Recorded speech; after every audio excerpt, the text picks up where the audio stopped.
Hello. হ্যাঁ, তুমি কই? তোমার 5-6 দিন ধরে ফোন দিতেছি, তোমার ফোনে হয় নাকি?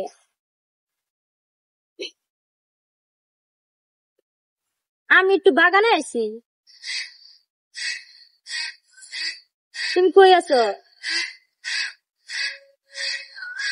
বাগানে আসবা?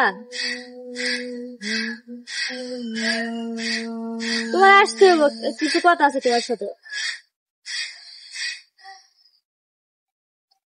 তোমার মেসেজ করলে মেসেজে রিপ্লাই দাও না, ফোন দিলে ফোন ধরো না। কিছু তো একটা বলবা।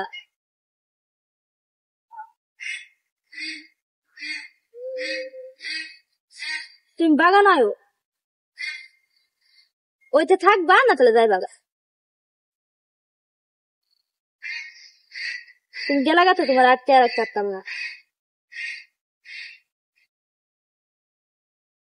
হ্যাঁ,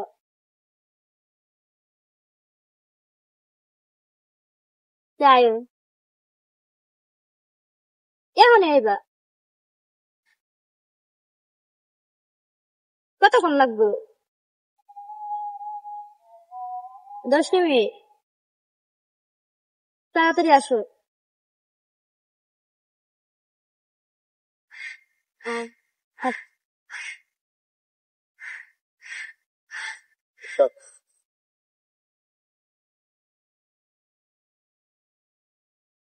হ্যাঁ, কিসে? কিসে মানে? তোমার ফোন দিলে ফোনে হয় না, মেসেজ দিলে লিখে হয় না, কিন্তু তোমার কি সমস্যা কওনি? আরে আমি একটু যে ঝামেলাতে আছি, যে কাজের মধ্যে তো একটু ঝামেলাতে আছি, এই কারণে আসি। তো মেসেজ দিয়ে তো একটা ফোন দিয়ে তো বলতে পারো যে না, আমার কাম আছে, কি ওইখানে এখানে দরকারি কেউ আছে। ছেলে মানুষের অনেক রকমের কাম আছে।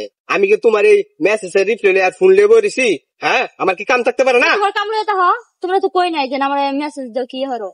আরে তোমার তো এটা বুঝুন লাগবো যে একটা লোকের যে কতটুক প্যারাশন, কতটুক টেনশন একটা ছেলে থাকে, এটা জানো না? সবকিছু সংসারে সবকিছু আমাদের সবকিছু ঠিক রেখে পর্যায়ে তোমার আমার আর লাগবো নাকি? তোমার সংসার, তোমার সবকিছু লয়ে এটা হতে আমার বলছি যে না, আমার ফোন দেও। আরে এই যে তুমি রাগ করতেছো কেন? তুমি কথা বুঝার চেষ্টা করো। তুমি যখন ফোন দাও আমার তো তখন তো আর আসতে দেয় না, আমার তো একটা কাম আছে, আমার তো ঝামেলা আছে, বুঝো না? 10 মিনিটের লাগে তো কথা বলতে পারো না, 10 মিনিট ওর লাগে কথা বলি। আরে আচ্ছা ঠিক আছে, যেটা হয়েছে হয়েছে। আচ্ছা এখন কি কে লেগে ডাকছো এটা বলো। দেখছি ওই তো সম্পর্ক রাখবা না, তাহলে সম্পর্ক বাদ দাও। আরে দেখো না, সম্পর্ক কি বাদ দিব? বাদ দেওয়া লাগে সম্পর্ক করছি? এই 2-3 বছর ধরে যে তোমার লগে যে আমাদের যে পরিচয়, ঠিক আছে, এটা কি বাদ দেওয়ার জন্য? আবার অন্য কারো পছন্দ করো না।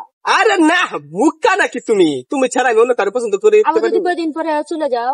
আরে না, অসম্ভব, তোমাকে স্যার ফোনে দেবো। আসো আমরা পাশে ঘুরে আসি, ফুচকা খাবো, আসো আসো।